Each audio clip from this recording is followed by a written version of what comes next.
সবাইকে kitchen and ক্রাফটসে স্বাগতম। চলে এসেছে গরমের সিজন, আর এই গরমে এক গ্লাস লাচ্ছি শরীরে প্রশান্তি আনে। আজকে আপনাদের দেখাবো খুব সহজে ঘরে কিভাবে লাচ্ছি বানানো যায়। আমরা বাইরে যে লাচ্ছি খেয়ে থাকি তা কতটুকু স্বাস্থ্যসম্মত তা আমরা কেউ জানি না। তাই মনে যদি প্রশান্তি আনতে চান তবে ঘরেই বানিয়ে ফেলুন এক গ্লাস লাচ্ছি। লাচ্ছি বানানোর জন্য একটি ব্লেন্ডারে নিয়ে নেব 1 কাপ মিষ্টি দই, হাফ কাপ দুধ, 1/4 কাপ চিনি, 1/3 কাপ ঠান্ডা পানি এবং নিয়ে নেব 3-4টা বরফের টুকরো।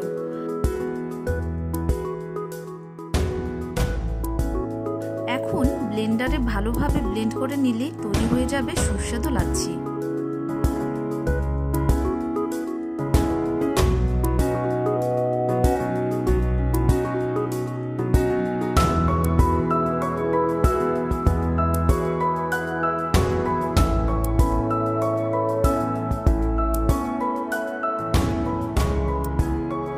এই লাচ্ছির স্বাদ একদম রেস্টুরেন্টের লাচ্ছির মতোই।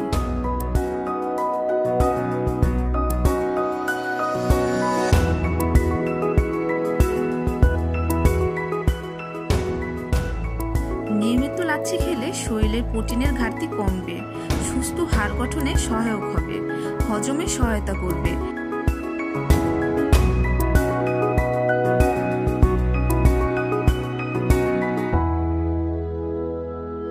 এছাড়া পরিত্রাণ পাবে বিভিন্ন স্বাস্থ্য সমস্যা থেকে।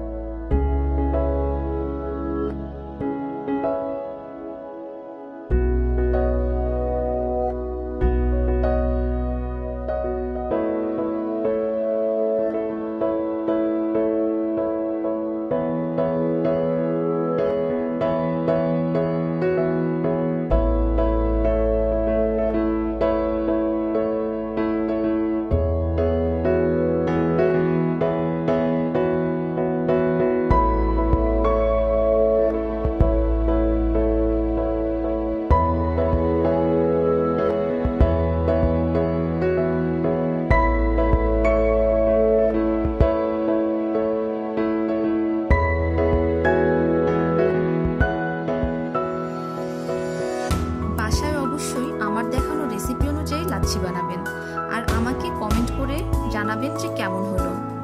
আর রেসিপিটি ভালো লাগলে আমার চ্যানেলে অবশ্যই সাবস্ক্রাইব করবেন। হেলদি খান, হেলদি থাকুন।